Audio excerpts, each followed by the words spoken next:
Good afternoon, everybody, and happy Pi Day. Welcome to our Pi Day of Giving virtual speaker series event, A Brilliant Future, Building a Net Zero World. Before we begin today's session, I'd like to start by saying that Ontario Tech University is proud to acknowledge the lands and the people of Mississauga's Scugog Island First Nation. Our university campus is situated on the traditional territory of the Mississaugas, a branch of the Greater Anishinaabe Nation, which includes Algonquin, Ojibwe, Odawa, and Potawatomi, and is covered under the Williams Treaties. These lands remain home to many Indigenous nations and peoples, and as a university community, we are thankful to be welcome on them in friendship. Because we don't want to forgo this important element of reconciliation, we are also dedicated to increasing our awareness, understanding, and gratitude for the lands that we share. And since we're conducting this series in a virtual space and scattered all across the province, I would like to ask everyone to take a moment now to reflect on the traditional territory that you find yourself in, the treaty that it is covered under, and your own personal relationship with the land. Thank you. My name is Jody Cowan, and I'm the Community Engagement Coordinator here at Ontario Tech University. Today's session is the first of 10 conversations that we're hosting as part of our Pi Day of Giving speaker series. We're so excited for the opportunity to have our Ontario Tech experts here to share their research with you and to help spread the word about our Pi Day of Giving, which is meant to raise funds for our students. Now, there will be time for questions following today's talk, so please use the Q&A function at the bottom of your screen at any point during the presentation, and we will do our best to get to them.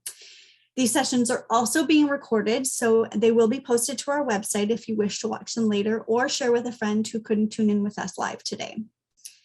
For those of you who don't know, Ontario Tech's newly established Brilliant Energy Institute has been created to be a change agent leading Canada's energy transition. It serves as an integrator between the university's sustainability and energy research community and the broader external ecosystem here in Canada and internationally. I would now like to introduce you to our speaker for today, Brilliant Energy Institute's Executive Director, Jackie Hornweg. Jackie comes to Ontario Tech with 2 decades of energy sector experience, including her work at Ontario Power Generation, where she last served as the Vice President, Corporate Relations and Communications. Most recently, she served as Managing Partner and President of Corensia Partners Canada Limited, working across the spectrum of energy sector in collaboration with clients on policy, strategy, and communications. In 2021, Jackie received the Howard A. Smith Outstanding Contribution Award from the Canadian Nuclear Society. Jackie served on several industry and community boards as a former journalist and professor and continues to write, teach, and facilitate. Her favorite word is collaboration, right after chocolate. A woman after my own heart. So welcome, Jackie, and thank you so much for being here with us today. Thank you so much, Jody. I'm just going to share my screen and bring up a presentation that I can walk through as we talk about events today. So as Jody mentioned, our presentation today is about a vision for a brilliant world, as we're calling it, that really is just talking all about the transition from where we are today to getting to net zero 2050. And probably you've heard this talked about in media, in industry, and across Canada and the world, frankly, as we look at what we need to do to move to a non-carbon, a low carbon net zero world. And so we're going to chat about that today. And then I'm going to tell you a little bit more about BEI and how we're trying to help that, as well as how we can all help it just as citizens here in Canada and globally. So before we get started, I want you to think about that idea of net zero 2050. I want you to just take a moment and think, what might my life look like in 2050 compared to today, or even frankly in 2030, because we're going to be moving really fast. What does it look like for us to move to a net zero world? What does it look like to decarbonize our electricity system, our energy system, and our infrastructure in our communities? So today, if you think about, when you think about your electricity and your heat and your cooling, you probably pay your electricity bill, you probably pay your energy bill, your heating bill. You might grumble a little bit about it, but basically that's about as much as you have to think about it.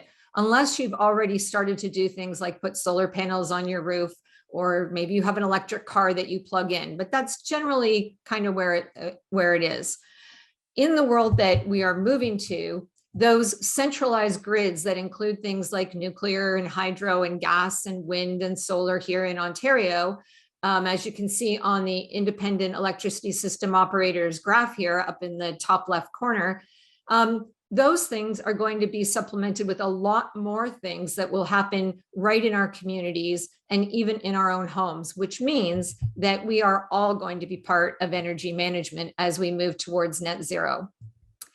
It also means moving from siloed jurisdictions to integrated solutions. And what I mean by that is, although we do have interconnected grids between Ontario and Quebec and Manitoba, for example, to share energy across, to share electricity across wires, as we look at the solutions that are going to come in the future, we're going to have to do more collaborating across those jurisdictions, right across Canada, to really get a pan-Canadian solution. And we can see that already with companies like Ontario Power Generation and Bruce Power here in Ontario, working with other companies in other provinces like in Saskatchewan, Alberta, and New Brunswick, where they have recently signed a memorandum of understanding to work together on development of small modular reactors. And that's going to be true for other things like development and use of hydrogen and many of the other technologies we'll talk a little bit about. All to say, it's going to need a massive technology change and a massive social change. We talk about this being the fourth industrial revolution, which is all about technology. And that's going to play a big part in our world as we look at building clean energy systems and changing to net zero. And it also means unprecedented investment to get us there. And that investment in part is going to be in people. So when we think about the path from here to there, it's what a lot of us sometimes call a BHAG. Some of you will know what that means, but if you don't, it looks like this. It's a big, hairy, audacious goal. What is it that's going to get us from here to there? It is a big nut to crack. And what that big audacious goal is going to be for us is solving the energy, what is, some people are calling it an energy trilemma, which is three pieces. It's energy security, it's environmental sustainability, and it's about energy equity. So what does that mean?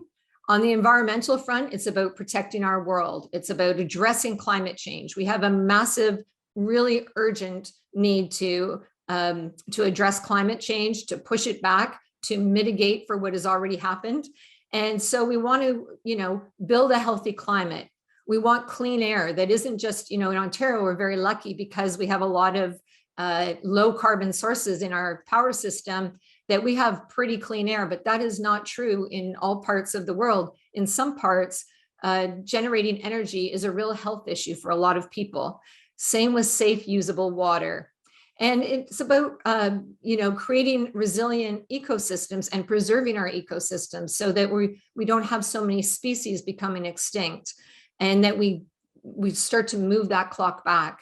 And then it's about decarbonizing our resources. So things like oil and gas, how do we reduce the carbon in them while we still need those resources? So all of those things are part of that energy trilemma. It's also about security. It's about access to clean energy. So thriving low carbon economies, building built spaces that are low carbon, like in our homes, in our healthcare system, in our schools, in our public buildings. It's about transportation of people and goods that are all not contributing carbon into our environment. And it's about powering our industries and services and reducing the carbon in them. And it's also that equity. It's about having efficient energy that is low carbon so that we have enough of it that is affordable so that everybody can access it.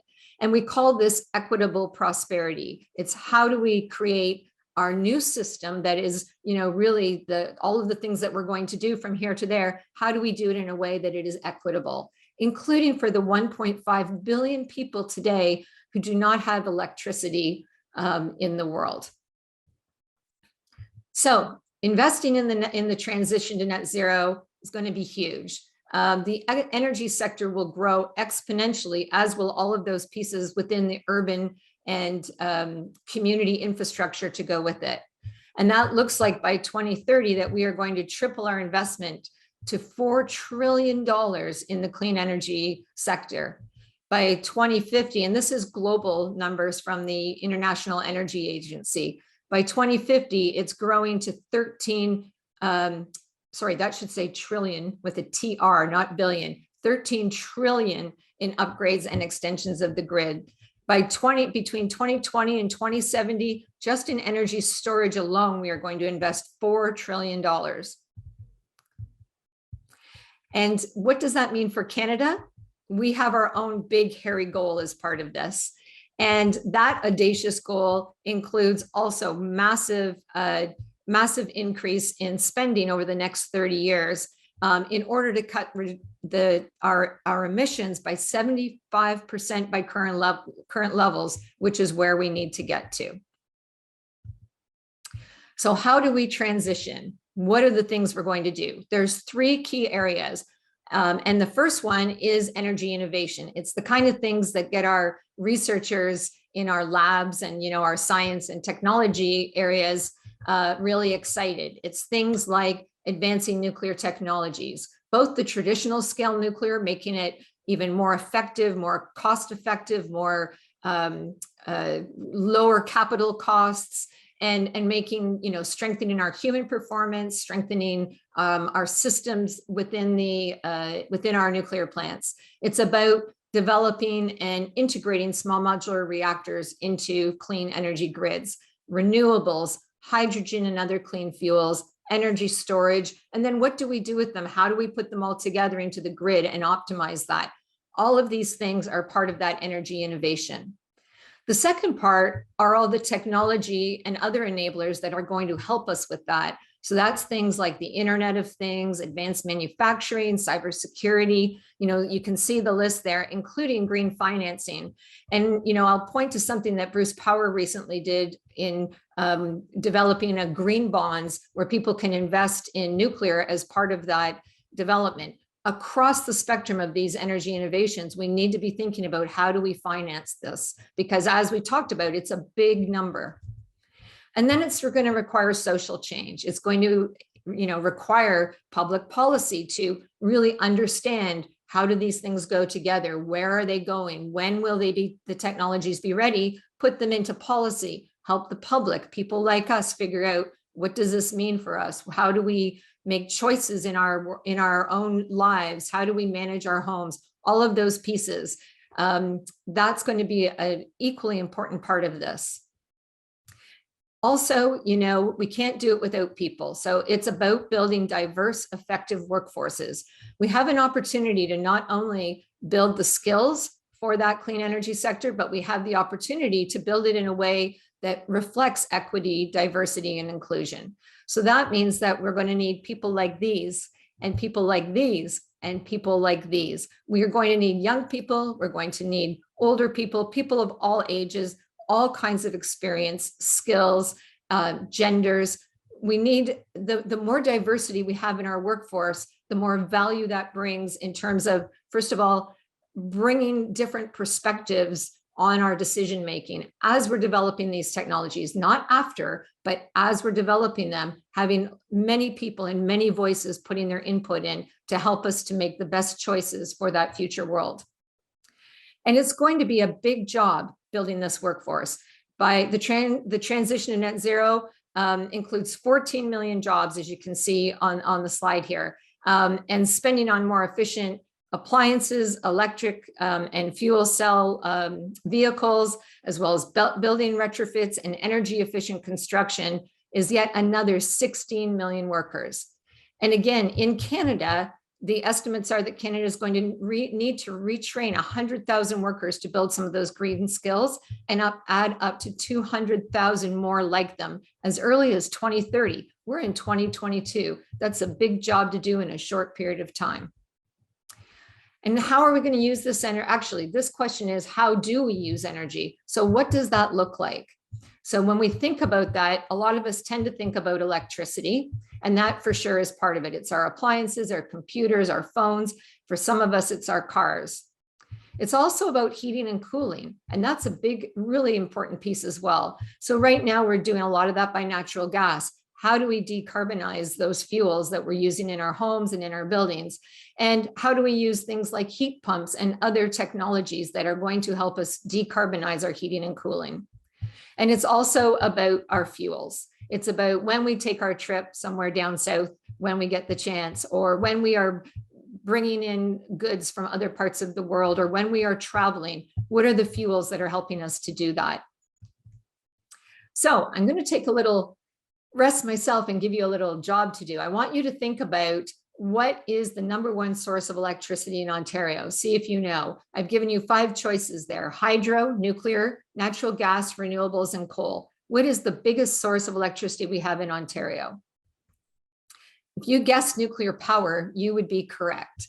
And I know that when I ask this question in live audiences, a lot of times people say hydro, partly because we used to have a company called Ontario Hydro. Makes sense, right? And certainly it was the early days, it was the foundation. And hydro is great because it's a really clean source of electricity as well, very low carbon. But in Ontario, we use nuclear, and nuclear in Ontario provides about 60% of our electricity, with virtually no carbon emissions. It is a very low carbon emission form of electricity. So that is great news.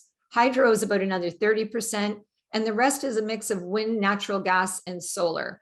So lots of good low carbon things in our mix. And Ontario shut down all of its coal plants, which was a high carbon way of, very efficient way of creating electricity, but very high carbon. We were able to shut them down in 2014, thanks to the nuclear and hydro contributions. And that has made Ontario one of the lowest carbon grids in the world, which is really great news for us because it means cleaner air, it means less contributing factors for climate change. It also is a big boost to our competitiveness in a low carbon global economy. But remember, electricity is just one part of the solution. So even when we're looking here in Ontario, where we have a really great, clean electricity grid, we have to remember that the electricity systems are made up of 3 parts. So we still have some more work to do in our fuels and our heating and cooling for all of these things that we want in terms of services and helping us to have great lifestyle and a great economy. And to reduce our emissions, we still need to do a few things. And I want you to tell me which ones of these are true. So we need to potentially, you decide if it's true, build our homes closer to the services and work, reduce emissions from our transportation by using electric vehicles, clean fuels, and using shared transportation, walking and cycling more using our human energy, reducing the amount of embodied emissions through choices in the products we buy. So thinking about how far did that product come to get to us? What was the electricity source that was used when it was built? What were the heating or cooling solutions in the buildings where it was built? Buy fewer, better made products, more locally sourced, and keep them for longer. Make better use of our products to get all the value from them. Heat our homes with sustainable sources. Reduce the emissions of our food production, industry, and resource sectors, or all of the above. And I have a feeling as you've been going through this that you probably guessed the answer is in fact all of the above. There are a lot of ways that we as individuals and as companies and as government and academia can help contribute to all of these. And that is about thinking about how we have energy in our communities. So it's how do we reduce emissions in our daily energy use? So that is growing our food more locally, more sustainably, thinking about how we are powering the way that we are growing that food. It's about taking electric transit and doing it in shared modes as opposed to just having each our own cars or 3 cars per household. There are different ways that we're going to have to think about that. We talked earlier about that, building things closer to home as well. We also need to produce low carbon electricity. So that includes local things in our communities like solar panels. It may even include them in our own homes, like this one here at Ontario Tech, as well as those big sources that we're used to, like our nuclear plants. And it's using affordable energy in a way that contributes to everybody's well-being and quality of life, like for our healthcare, like for our jobs, and for our lifestyles. We also have to remember the remote communities as well. So there are 291 communities that are considered remote communities in Canada. 170 of them are Indigenous, and many of them are not accessible by roads. So how do you heat those homes and cool them in the summer?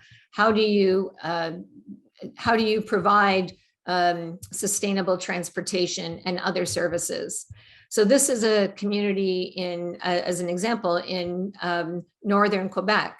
And in communities like this, the transportation, again, recognizing many are inaccessible by road, transportation looks different. So we have to think about, boats and snowmobiles and other ways that people are using transportation and other things that are different in remote communities than in urban communities. And that means making sure that the people who are actually going to use these sources have a really large voice and are really driving how those decisions are made and how those technologies are developed for them. They are in the best position to help us think through those questions. We also need to decarbonize our agriculture, our industry, and our resource extraction. So here's a graph that talks about, that looks at what does a sustainable mid-century world look like, kind of what I asked you at the beginning. You can see a lot of the things we've talked about now are here. So that flexible zero carbon mobility. So there's our, low carbon or carbon free trains and airplanes. It's that high quality energy efficiency in our buildings. It's the sustainable natural ecosystems. It's about circular use of our products so that we are producing the product, we're using the product, we're recycling it right back into producing it again. There's your circle. And then it is all about that clean energy system.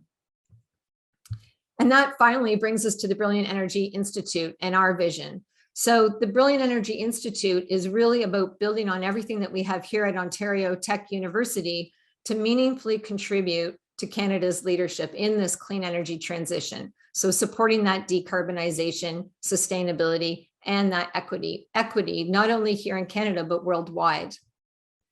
And to do that, we are looking at three things. One is to develop and integrate the technologies in clean energy systems. The second is then connecting them into social infrastructure, into civil infrastructure. So into our municipal services, into our homes and buildings and transportation, and connecting them to social value, making them meaningful, because technologies are great in a lab, but they really don't mean anything or do anything of value until they're integrated into our lives. And then it's about, BEI is really about harnessing collaboration and recognizing there are other collaboration centers, there are other people doing great things, and we don't want to duplicate that. We want to build on it. We want to work together with them. And we also want to build on our strengths here at the university. So we have a lot of expertise at the university. Some of Canada's leading hydrogen, nuclear, small modular reactor, sustainable energy system researchers are right here at Ontario Tech. We have a partnership with a Calgary-based institute, Canadian Global Affairs Institute, where we are integrating with them, integrating some of that technical into policy and also integrating across geographies, because we need to be building conversations that go across jurisdictions to really get that meaningful integration. And it's other things like our Brilliant Catalyst Center for Innovation and Entrepreneurship to help build those supply chains of the future and build them in an equitable way. It's the research that we're doing here at the university, including the work integrated learning of the researchers of the future and the workforce of the future. And it's about our education programs.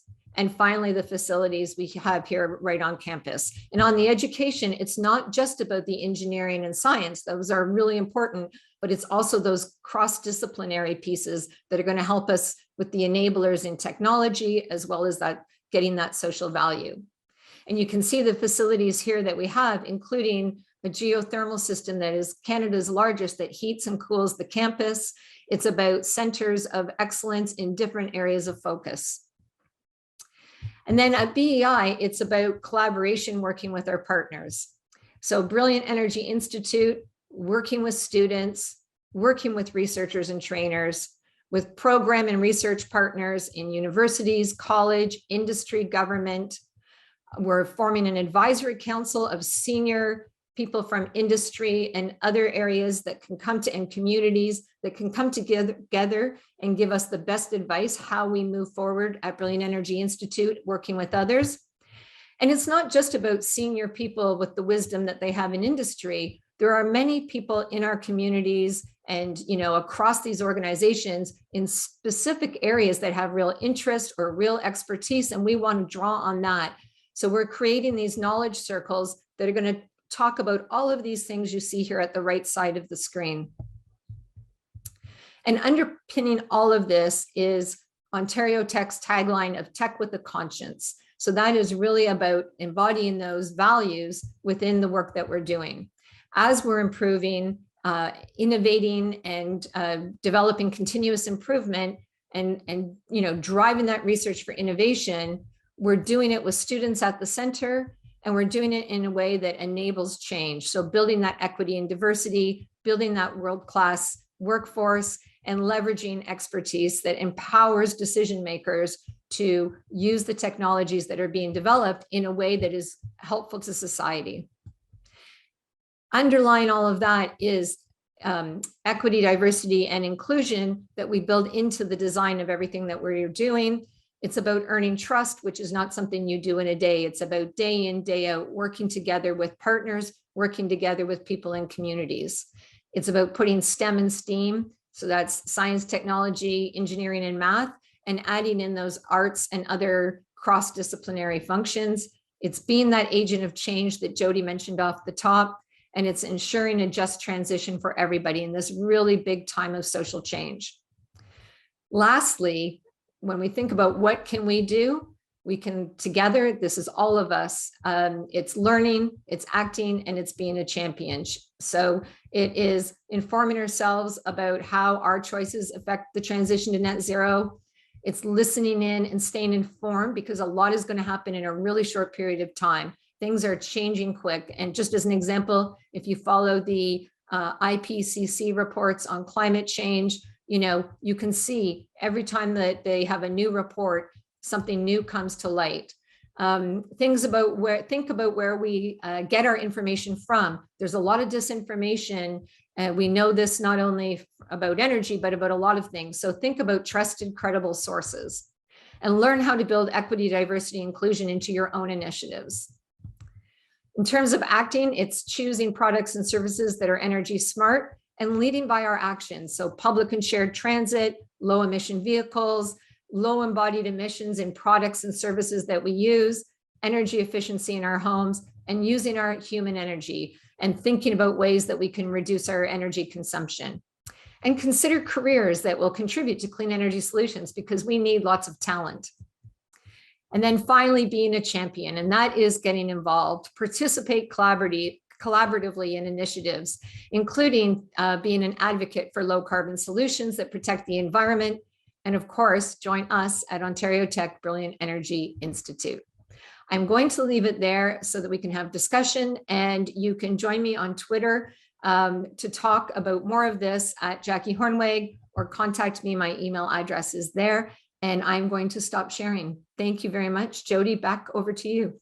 Thank you, Jackie. That was like a brilliant snapshot into what our energy future looks like. So that's terrific. And we have some fantastic questions coming in from our audience. And so the first one is, what technologies would be used from 2030 to 2050? What technologies do you think that we will see and that will be the most important in order for us to move forward on this green energy path? Yeah, great question. And it's exciting because a lot of these technologies are things, that we're already working at Ontario Tech. The researchers are working here, but also in industry. You look at the work that Ontario Power Generation, Bruce Power, Sask Power, New Brunswick Power, like all across, and I could go on, because all across Canada as well as worldwide, these things are already underway. So I think some of the things we're seeing right away is that we're looking at two things. What are the technologies? And then what are the things that will enable them? So if we take something like renewables that has a really important part to play in these energy systems, we also have to recognize that, the sun shines when it shines, the wind blows when it blows. So if we're going to really harness those, we need energy storage. We need batteries. We need other ways of storing that energy so we can use it when we need it. We need to think about how we use those systems within our infrastructure in our communities. So for example, I said the wind only blows when it blows. Well, it happens to blow a lot at night, in the middle of the night to be exact. And a lot of us aren't doing our laundry in the middle of the night, and we're not at our jobs in the middle of the night. Some of us are, but a lot of us aren't. So what we can do though, for example, is plug our cars in the middle of the night and get that electricity from wind while it is blowing. And then with the electricity from wind that we're not using at night, store it in ways that it can be used at other times of the day. Similarly, things like hydrogen, where we are looking at ways from clean sources like nuclear, like renewables, developing hydrogen as a clean fuel for vehicles, including potentially some of those, really big vehicles that we maybe can't use electrification for. So it's looking at all of the different pieces, and some of those pieces, well, many of those pieces are already being developed. And I would just, say that we need to think in terms of phasing. One of the things I didn't mention just there was small modular reactors, like what we're looking at building at Darlington in the 2028 period. And so, if we think about a small modular reactor, it has use on grid for electricity as part of a central grid like we have here in Ontario and that Darlington feeds into. But it also has other uses. It can be used in different sizes. It can be used in smaller communities. It can be used to load follow renewables instead of energy storage. So in addition to storing some of that renewable energy, you can have an SMR that fills in the times when the sun isn't shining or the wind isn't blowing. There's so much, that is going to happen between now and 2030 and then 2030 to 2050. It's really exciting. And some of those things will be more immediate. And then some of things like fusion, for example, which is another type of electricity or another type of energy generation that has been in research for many years, and that they're estimating maybe is 2050 plus in terms of commercialization. But having said that, these timelines sometimes get pulled forward because the technology development is moving so fast that something we thought was going to take us a lot longer suddenly starts to look a lot sooner. So, even with fusion, which we tend to think of as further away, a company like General Fusion, for example, because of technology developments that have happened between when they started their research and now, they're actually moving their timelines up. So it's a really, really exciting time right now, I would say. It certainly is. And I have a really great question from our audience to kind of tag on to that. So in your opinion, in a political and social environment in which science and evidence are in the public eye, what do you feel the role of energy scientists, academics, and post-secondary institutions like BEI is engaging in a political and a policy space to ensure that the importance of policy decisions are evidence-driven? Well, it sounds like whoever gave you that question kind of knows the answer, because some of that is exactly what we're going to need to do, right? Is we need to make sure that everybody has a stake in the game, and genuinely, right? Like if you're developing SMRs, you really see the value of SMRs. If you're delivering renewables, you really believe in it. And that's all good. And those voices are really important because they help us to drive those technologies forward. But what an academic institution can do is be the truth teller, be the objective arbiter, if you will, to say, yes, this is what realistically, this is what the data says. This is, we can monitor, we can track, and then we can talk about that. And we can, first of all, we can share that information. Sometimes we call it information dissemination, but that sounds kind of like, I'd rather talk about information sharing, I think, although that's the scientific term. But we also have a really valuable role in terms of bringing in those other voices, right? So working with First Nation communities, working with other communities that are impacted by these choices and giving them a voice early. We talk about early engagement or enhanced engagement, which is to say, we're not going to make a decision that's just good technically, because sometimes good technical solutions may have social implications that the researcher working in the lab hasn't thought about. So I think that part of our role is really just to make sure that, we are the integrators as well as being objective and being able to say, yes, these things that, and the other thing I would just say too, is that sometimes people talk about the nuclear industry or the renewable industry. There's no monolith here. There are a whole bunch of companies with each trying to sell their products, each trying to advance their own technologies. And that's good. That's what we want. That's an economy. But somebody needs to be taking that and distilling it and also helping people just understand, what does it mean? And what does it mean for me as a consumer? And how do I make the right choice? Because I want to do the right thing, but maybe I just don't know how. Fantastic. I have a really great question as a follow-up from your when the wind blows and when the sun shines. One of the things that we didn't talk about is waste. So in nuclear, we have a very transparent waste management process that is being planned out to thousands of years from now. So can you share what you've seen the responsible waste management as integrated costing of waste from renewable sources of electricity, like solar, like wind, and so that we have a holistic approach of the challenges to be tackled? Yeah, again, I think great question with lots of sort of half the answer in there. So to the point, first of all, about nuclear, when you do an environmental assessment for nuclear power, you have to come with the waste solution already identified, and you have to come with how you're going to pay for it. And the cost of waste in nuclear is already put into the cost that you pay as a consumer on your electricity bill.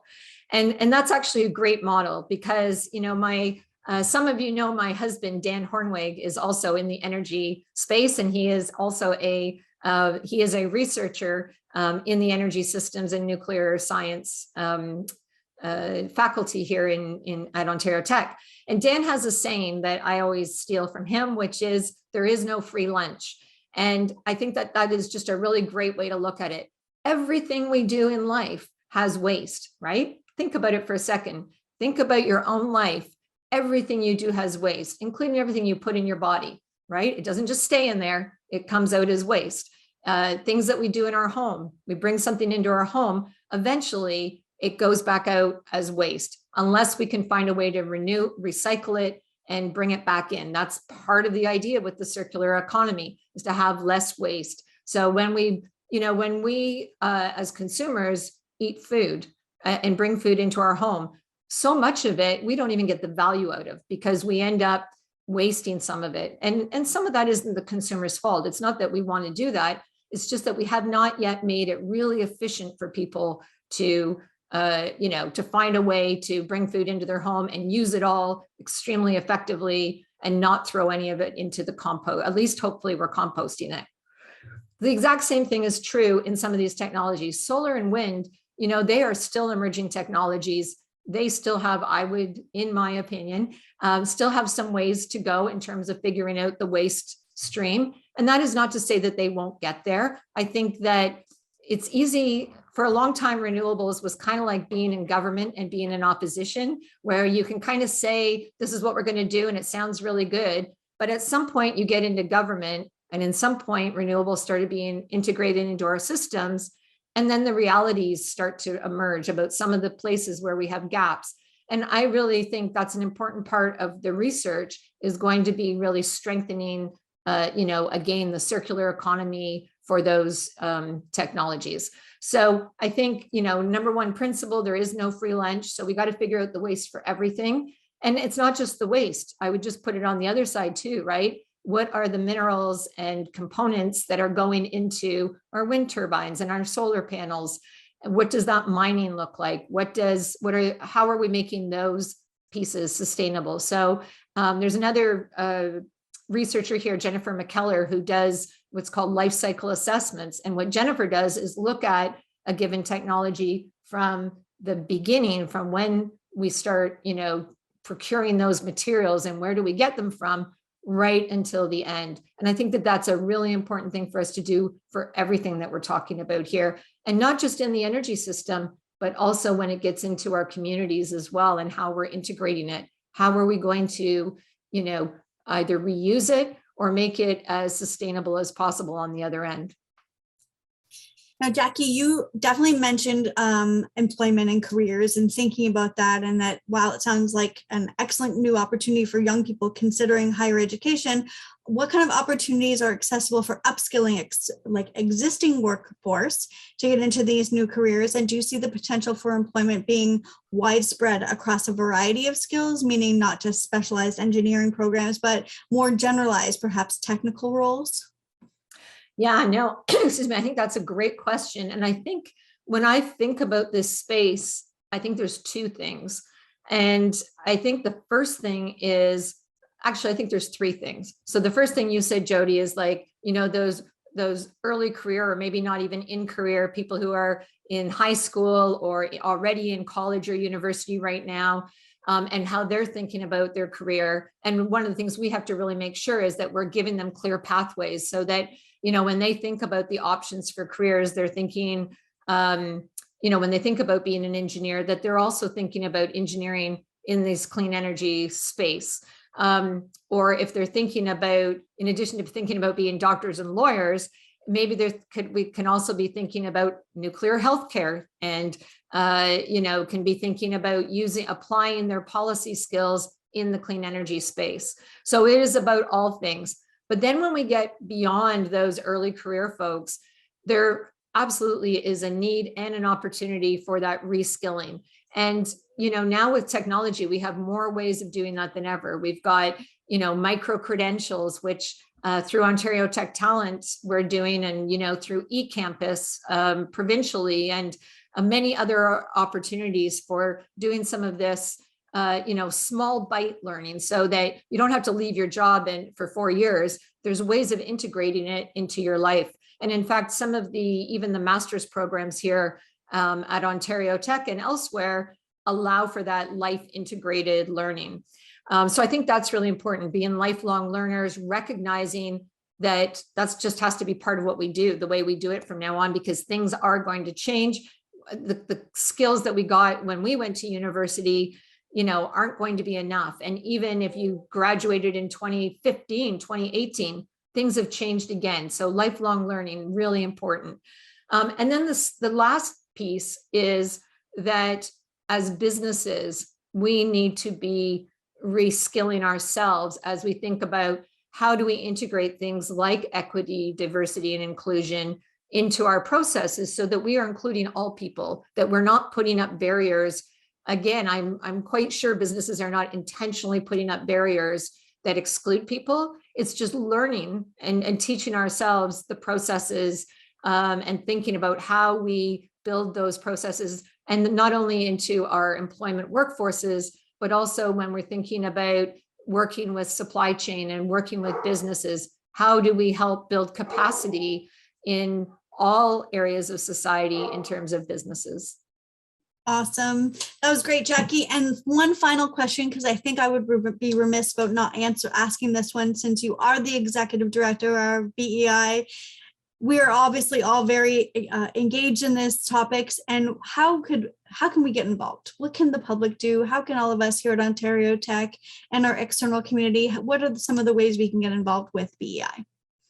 Yeah, great question. Thank you so much, Jody. So as I mentioned in one of the later slides, there are different ways that we're looking to get people involved. So for sure, we want to have that senior advisory council of, people who are very wise and really integrated at a senior level into the industry to help guide us and, help us chart the course. But, there is so much wisdom and passion and commitment in so many other sectors of communities and the industry. And so this is really where those knowledge circles are going to come into play. When I took this role, I've only been in the role since November, and I heard from so many people when the announcement came out. I heard from so many people who said, hey, I want to get involved, and this is like even nature-based and energy efficiency. It's not just about the big technologies, although certainly that's a part of it. But, I had a friend reach out that's involved with a fish hatchery and said, how can I be part of this? So we're looking at developing these knowledge circles over the next few months that will then start to be reaching out and inviting people to join. But, I would say don't wait. If you want to be involved, send me an email or find me on Twitter. You can find me under my name. So that's an easy one. And let's connect and let's start building that together, because it really is, they say it takes a village. And I think there's never been a truer time of that than right now, and with clean energy and building those really healthy, vibrant communities. Fantastic. Thanks so much for being here today, Jackie, and for sharing your expertise with us. If this is any indication of what we're in for the next 10 days, I think that we're in for a treat. So thank you so much. Well, thank you. Thanks so much for inviting me. And No thanks problem. for everybody for joining in and taking the time on your lunch hour today. Great. Now, this is our 5th annual Pi Day of Giving, where we celebrate the infinite possibilities for our students here at Ontario Tech. These past 2 years have been difficult on anyone, and our students are still feeling the effects of this pandemic. So I hope that all of you on the call today will make a gift in support of our Student Relief Fund to help students with financial needs. All donations will be matched dollar for dollar, thanks to our Matching Funds program. Our Student Relief Fund has already provided more than $500,000 to students in need, in addition to our regular scholarship and bursary program. I'd like to thank Scotiabank for their generous sponsorship of our Pi Day of Giving speaker series. And I really hope that the rest of you on the call will continue to share your lunch hour with us over the next 2 weeks for the remaining of our speaker series. Like I said, if the rest are as terrific as today's was, you are really in for a treat. So all details about upcoming speakers and their topics are available on our website at ontariotechu.ca/Pi Day. I'd like to leave you with a quick little video from our students talking about the infinite opportunities available to them here at Ontario Tech. Hope to see you tomorrow.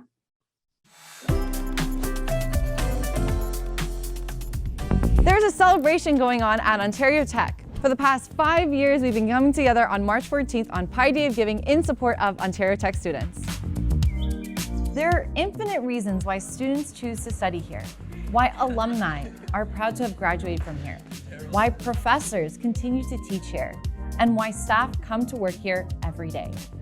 With your help, we are reimagining our modern approach to learning through the lens of technology. We are delivering an educational experience that meets students in the world we live in today and prepares us for the world we will create tomorrow. Our state-of-the-art buildings provide students with innovative, flexible learning spaces, including collaborative labs and classrooms with leading-edge technology. In these spaces, students can turn ideas into action and make an immediate impact on our world. When you make a gift on Pi Day, you're helping to create future leaders who will contribute and thrive in today's world. You're making an impact that resonates and touches all of us. When you give, we all receive. So this Pi Day, let's celebrate and count all the ways that we can work together to create a brighter future and deliver infinite possibilities for students like me.